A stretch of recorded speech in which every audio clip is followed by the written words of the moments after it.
繼續來到嘉義，講當地有民眾小連續走2間的賣場買糖，買這種大糖的二刷，但是買無。最後到柑仔店，雖然有買到，但是一包是起4塊。敢講二刷糖有欠貨起價狀況咧？大糖講無哦，供貨正常，嘛無起價。來到賣場，煞買無大糖的2號刷糖。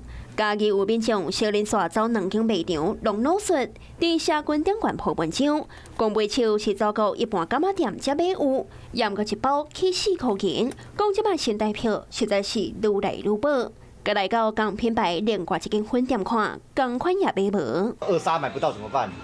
就是會很失望的，因為那個是家庭必用的東西呀、買別種糖就可以啦。敢講即擺咧欠糖，實際來到其他間賣場甲柑仔店。柑仔店有買到迄個2號的砂糖。在中東戰爭上因為物料短缺，所以在很多的產品的袋裝包裝都有短缺的狀況。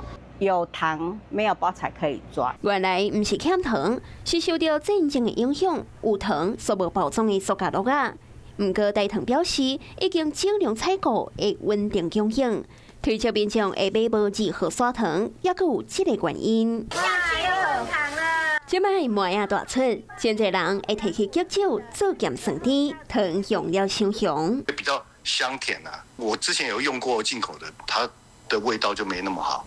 天然氣使用糖比較大的量是沒錯，主要的因素可能是民間包裝的糖呢，因為它反映塑膠袋裝的這個成本比較高，所以它的售價呢，相對到末端之後可能會比較貴。